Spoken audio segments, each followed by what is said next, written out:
Hello, friends. Welcome to Storycraft. On this channel, you will enjoy world top stories. Let's view the video. The Skeleton Lake of Scotland. A massacre or a natural disaster. A calm highland lake with a dark secret. In the heart of the Scottish Highlands lies a remote, serene lake, surrounded by dense forests and towering hills. Known to locals as Loch Skellig, its waters remain still most of the year, disturbed only by winds and wandering deer. For generations, the lake was a place of peace, until a severe drought changed everything. As water levels dropped dramatically during the summer of 1994, something horrifying began to surface. A bone appears in the mud. It started with a hiker noticing something white sticking out of the cracked, muddy shoreline. Curious, he brushed it off and realized he was holding a human femur. More bones followed, first a skull, then rib cages, vertebrae, and more. Dozens of them, all eerily intact, as if they had been frozen in time beneath the lake's surface for centuries. News spread quickly, drawing archaeologists, forensic scientists, and the media to the scene. Not one, but hundreds. When experts began their investigation, they were stunned. This was no lone grave. This was a mass death site. As the lake receded, the team uncovered over 300 skeletons scattered across the lakebed. Some were tangled together, others lay in strange, almost ritualistic positions. Many had visible signs of trauma, shattered skulls, broken arms, crushed rib cages. This wasn't just a burial ground, it was a battlefield. Or worse. Weapons. Of the dead beside, the bones lay rusted remnants of swords, broken shields, and what appeared to be flint arrowheads. Ancient artifacts, clearly of Highland origin, were mixed among the remains. Some bodies still wore fragments of leather armor. Others had ornamental jewelry that pointed to noble or clan heritage. The presence of weapons hinted at violence, but there was no written record of a battle ever taking place near Loch Skellig. It was as if an entire army had simply vanished into the water, forgotten by time, an unearthly silence.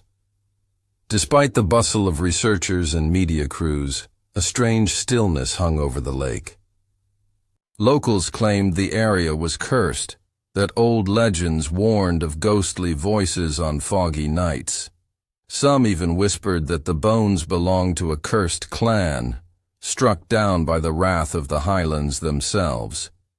Whether superstition or not, even seasoned scientists admitted to feeling uneasy. Cameras malfunctioned, equipment failed. The deeper the team dug, the heavier the air seemed to become. Theories begin to take shape. Early theories pointed to a bloody clan massacre. Others speculated the skeletons were victims of a long-forgotten war. But a different group of scientists proposed something unexpected, a natural disaster. Could a sudden landslide or flood have swept hundreds into the lake? Or perhaps a deadly storm had driven them into its depths. But then, how did they all die so violently? The mystery deepens. The sun set over the lake, casting eerie shadows over the scattered remains. One thing became clear. This was no ordinary archaeological site. It was a puzzle wrapped in violence, legend, and silence. Whether caused by human hands or nature's fury, the Skeleton Lake of Scotland was ready to tell its story, if anyone dared to listen. Echoes from the Highlands long before Scotland was a united kingdom, it was a land divided by mountains, myths, and blood. The Highlands were ruled by fierce clans, warrior families bound by honor, loyalty, and vengeance. Their rivalries spanned generations. Loch Skellig sat silently in the heart of this wild territory, right on the edge of two long feuding clans, the MacLeans and the Dunbriths. A feud written in blood historical records are sparse, but oral legends, passed down through Highland families, speak of a violent conflict between these two clans. The MacLeans, known for their skill with broadswords, were accused of raiding cattle and stealing land. The Dunbriths, proud and stubborn, retaliated in kind. Skirmishes erupted in forests and valleys. Ambushes became common. Blood soaked the soil long before any king claimed rule over the Highlands. The forgotten Battle of Loch Skellig, one legend, tells of a fateful night when the MacLeans, under a rising moon, planned a surprise raid on the Dunbriths' winter encampment near Loch Skellig. Unbeknownst to them, the Dunbriths had received word of the attack. They set a trap. Men hidden in trees, weapons sharpened, arrows notched. When the MacLeans arrived at the lake's shore, expecting sleeping enemies, they were met with a wall of fire and steel. A slaughter in the mist fog rolled in thick that night, blanketing the battlefield. Blades clashed in silence. Screams were muffled by the heavy air. Many tried to flee but were cut down at the water's edge. Some plunged into the freezing loch, desperate to escape, only to be dragged down by armor and chaos. When dawn broke, the lake shimmered with crimson streaks. Hundreds were dead. The Dunbriths vanished soon after, leaving no trace, no victory cry, no burial, no claim, unmarked by history. No record of this battle exists in official Scottish chronicles. Perhaps the clans wanted to bury the shame. Perhaps no one survived to tell it. But the bones, crushed skulls, hacked femurs, embedded arrowheads, tell a story too loud to ignore. Carbon dating places the remains around the 1400s, aligning with the height of clan warfare in the region. It wasn't just a massacre. It was a message. Loyalty was deadly, and betrayal even more so. Symbols of identity. Among the artifacts pulled from the lake were clan emblems carved into belt buckles and etched onto weapon hilts. A few matched known MacLean patterns, spirals, and stags. But others bore a twisted serpent motif, unknown in Highland heraldry. Some scholars now believe a third forgotten faction may have joined or caused the slaughter. A rogue group, a mercenary band, or a splintered clan lost to time? Cursed ground local lore warns travelers never to sleep near Loch Skellig's shore.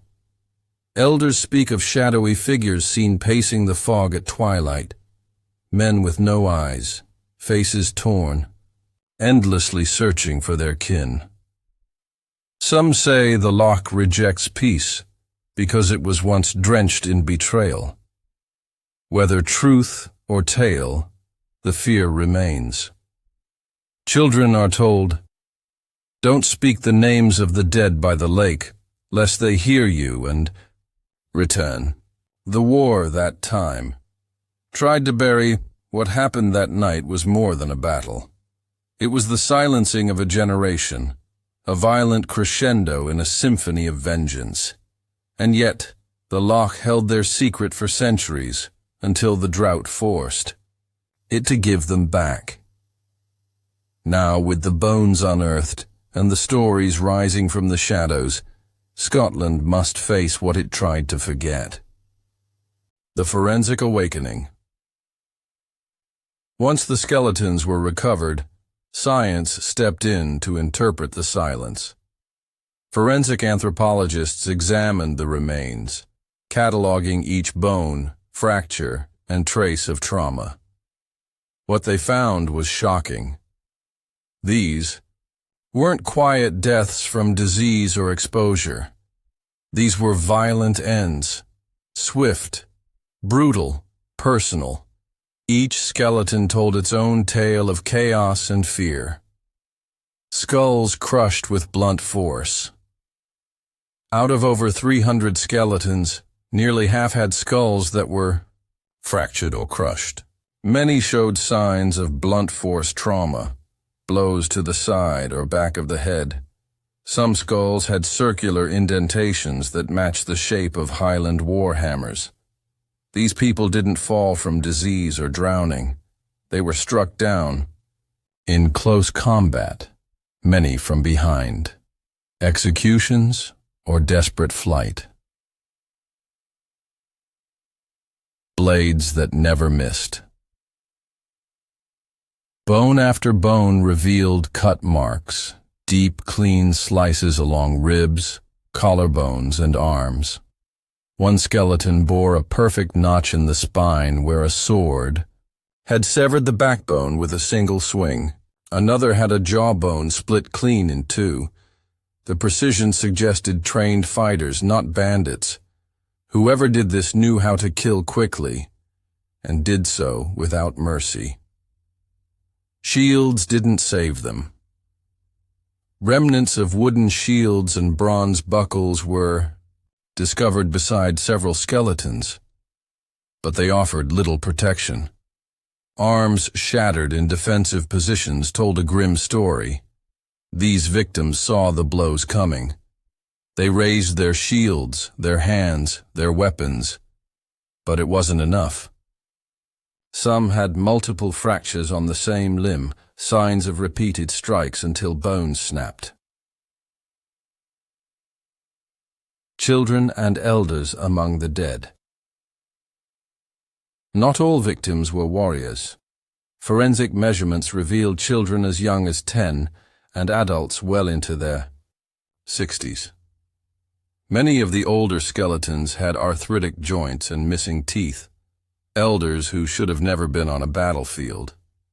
One child's skull bore a single, fatal stab wound.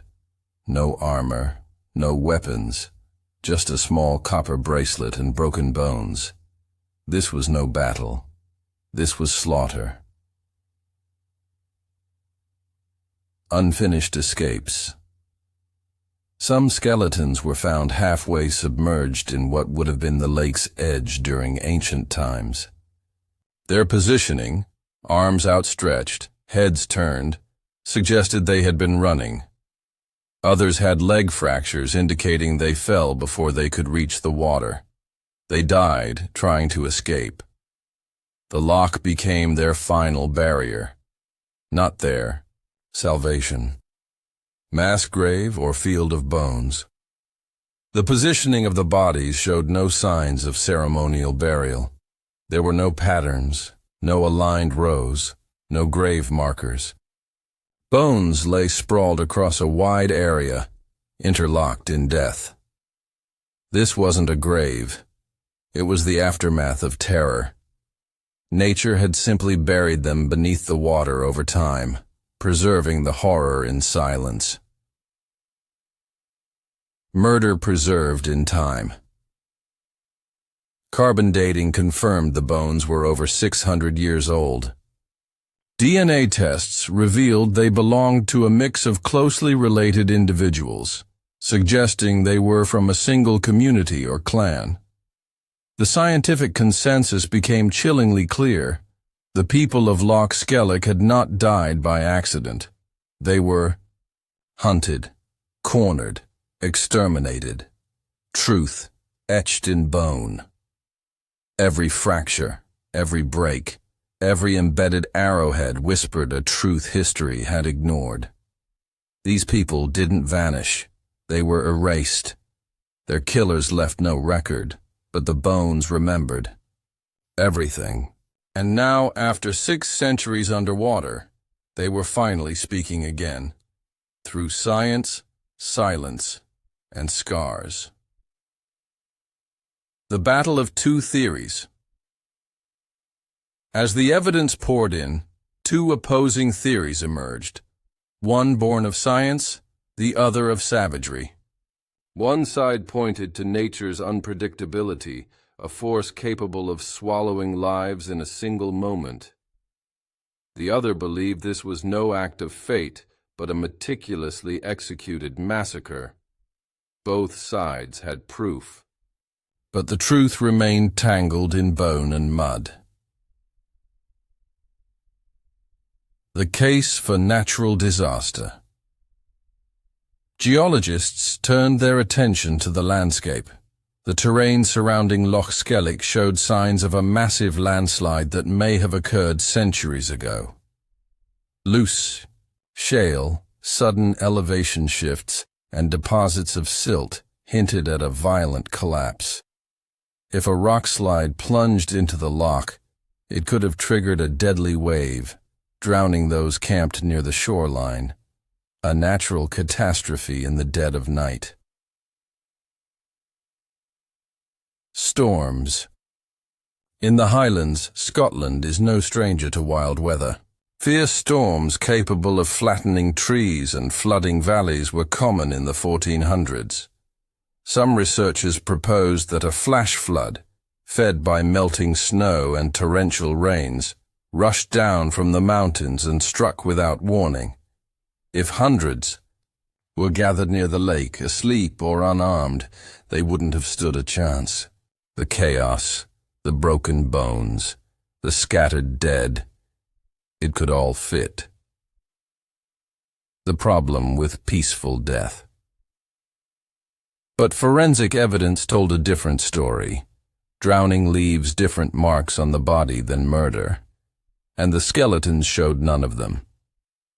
No signs of water damage, no sediment in lung cavities, no tangled debris. Instead, blunt force trauma, slicing wounds, and crushed skulls. Bodies didn't float or drift. They were pinned down violently. Nature, it seemed, had not been kind, but it also hadn't been responsible. The case for massacre. Historians dug into oral accounts from nearby villages. One legend from the 16th century spoke of a lake of lost blood where an entire clan disappeared. It referenced the night of silence, when no birds sang and no horns were blown. Another tale described a group of exiled warriors returning to claim vengeance, armed with foreign blades and a thirst for retribution. These weren't floods. They were vendettas. Evidence buried in blades. Among the artifacts recovered, several weapons stood out. They bore engravings not native to Highland clans, symbols traced to Norse invaders and mercenaries from the Northern Isles. How did those weapons get there? Perhaps a hired force was brought in to settle an old feud once.